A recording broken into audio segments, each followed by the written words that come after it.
Heavyweight Michael Coffie, who takes on fellow undefeated heavyweight Luis Eduardo Pena this Saturday night in Los Angeles. I don't know if this will be part of the televised card, but you're getting up there fighting in Los Angeles. How's everything out on the left coast?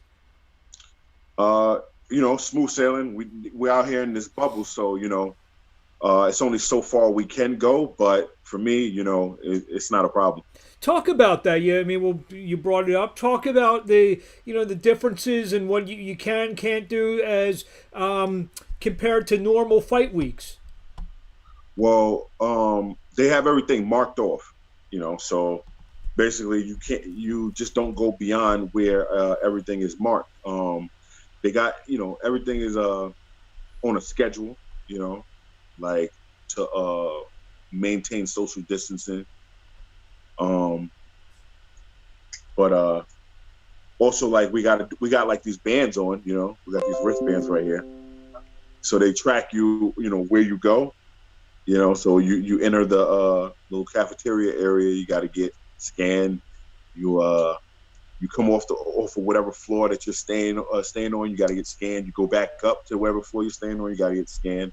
But to me, it puts the mind at ease because they're taking the precautions. So what have you been doing basically? Have you just been? Obviously you want to shake out, get some light work in and whatnot. Have you been able to do that? Yeah, definitely. There's a gym here. They have a little gym set up, treadmill, bikes. It's a good space too. So and I brought, me and my team, we brought things to be able to get some good workouts in. So that's what we've been doing. Now let's get into the fight. You're fighting another undefeated fighter named, very untested fighter named Luis Eduardo Pena. What can you tell me about him? From what I've seen, he seems to be like somewhat of a pressure fighter. Likes to come forward and throw punches. So it should be a good fight. 9-0 now with 6 knockouts. Is this a fight that when should you win and win in maybe knockout fashion on Saturday? Is this a win that is going to maybe get you more on the minds of people who follow boxing and especially the heavyweight division? I hope so. I can't really predict how other people might feel, but I definitely hope so. Because do you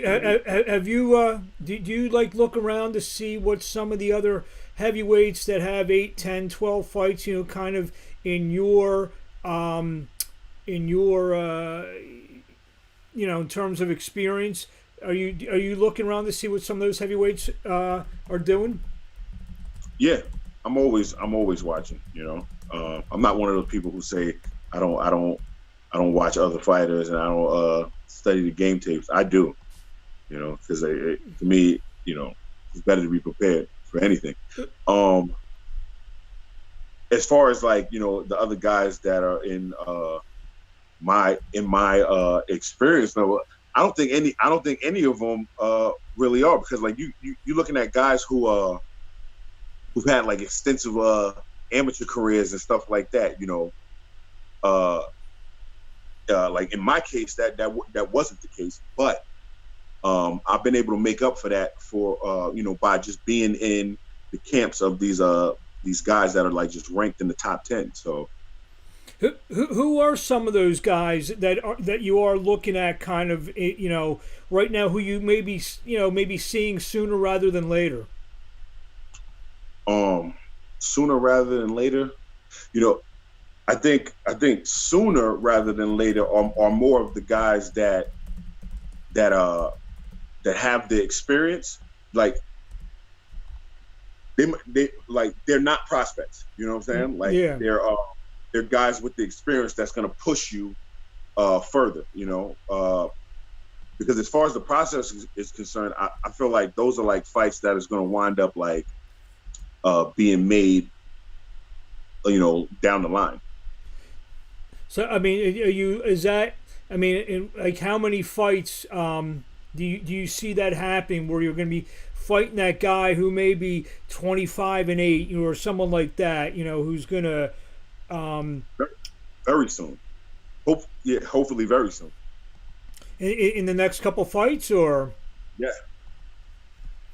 So to talk about being out there in LA, it's a big fight card. You're out there, and talk about being out in LA. Like I said, I don't know if the fight will be seen live. I don't have the broadcast the schedule yet, but there's gonna be people there. Eastern time, 10. Yes. 10 p.m. Eastern time. Yeah. Okay, so I mean, obviously there'll be some different eyeballs seeing you. So what what are you looking at? And is it important for you to not only win but win impressively? Yeah, it's always important. That's always important to me. Like win impressively. Whether it's by knockout or just a straight beating, either one is good for me. I mean, everybody want to see a knockout. Everybody want to get a knockout, and I'm one of them. But I'm all down for a straight beating too. You've obviously you're wearing a T-shirt that says University of Alabama. No secret, you've been in the camps a couple times with Deontay Wilder. Talk about that experience.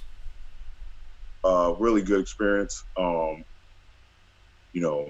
It's always a good experience to be in there with world champion. Because just from moving around with them, for how many times, and in my case, that's like 4 different camps. It's always going to, give you that certain level of confidence, or extra level of confidence, because, I like to think that, I already had like, pretty good level of confidence, but it's always a good experience. It gave me an extra level of confidence, even being in there with the, Adam Kalnakis of the world, the big babies. I mean, I've been in there with Tomas Adamak, Marco Huck. I've been in there with a lot of guys, a lot of former champions and current. Which guy, if you can say, which guy did you get them, you think you learned the most from?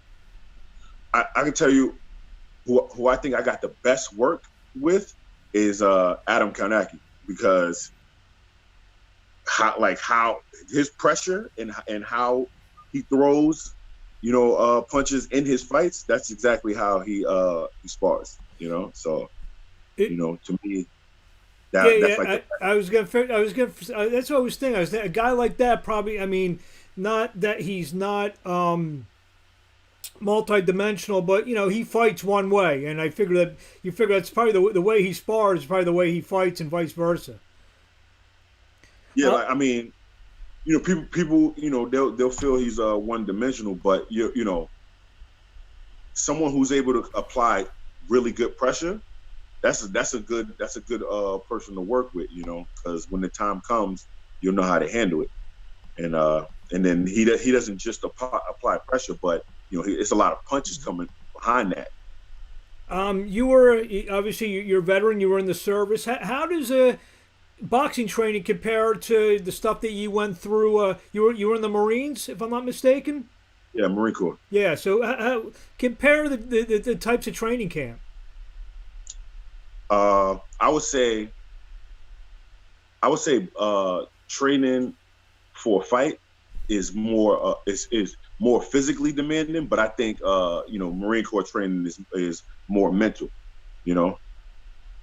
That's interesting, because obviously it's well known what people in the Army and the Navy, the Marines and Air Force, what they go through on a daily basis. They don't call that like boot camp for nothing, I guess. So yeah, but a huge part of boot camp is it's a mental game. Like they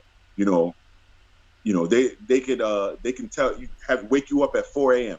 To start your training day. You first thing you do, you go to the chow hall to eat, but sometimes you don't get that nourishment that you would usually get if you were home, and then you got to go straight into the training. And if you're mentally strong, you tell yourself, look, whatever, I'm gonna get through this. Some people can't do that. Some people don't make it. With boxing, man, it's so physically demanding. It's no way you can go through a training session in boxing, whether it's your strength and conditioning or just the boxing training, hitting the bag and everything like that, fasted. It just won't happen. Like you got to fuel your body because physically it's very demanding. I talk to so many fighters and they tell me how mental boxing is. I mean, so if you've got the most intense mental training, so do you think the mental training has helped you more, for your boxing career than the actual physical training that you went through in the Marines? Yeah, for sure. Because, like, I was talking to my trainer the other day. I was saying, like, I might it might seem like I'm complaining or whatever while I'm doing it, but I know I have to do it because, that's the mental part right there. I know I have to do it, so I might hate it the entire time I'm doing it, but I'm gonna do it, because that's the mental hurdle that you're able to get over. But the physical it still sucks. You know what I'm saying? Like, I can imagine. It sucks, but it's worth it, especially once you get into the fight. Well, Michael, thank you for a few minutes' time. A couple last questions. What do you want to say to the fans in closing? Tune in August 8th, FS1. Eastern time, it should be 10 p.m. If you're on the West Coast, then it's 7. And it's coffee time. We're going to see you on Saturday. There you go. And where do we find you on social media if the fans want to drop you a line or just follow what you've been up to? Social media, you can find me on Instagram. It's at Mike Coffee Time. At all platforms, at Mike Coffee Time. Facebook is Mike Polite. Mike Polite, Michael Coffie, thank you so much. King's Promotions, one last question I forgot to ask you. King's Promotions now, they've, last couple weekends, and this week got Michael Fox and yourself on the card, and last week Raees Salim and Joe George, big wins, to be involved with King's Promotions, an emerging company now with a lot of good fighters, including yourself, making the right moves for you. It's making the right moves and at the right time, and only thing, just want to keep pushing forward. There you go, Michael. Well, you best of luck. Shout out to Marshall Kaufman, man. Shout out to Marshall Kaufman. Best of luck. Yeah. He's the man, Marshall. Best of luck. Okay. Saturday night in Los Angeles on FS1. Michael Coffie, thank you for a few minutes of your time, and we'll talk to you along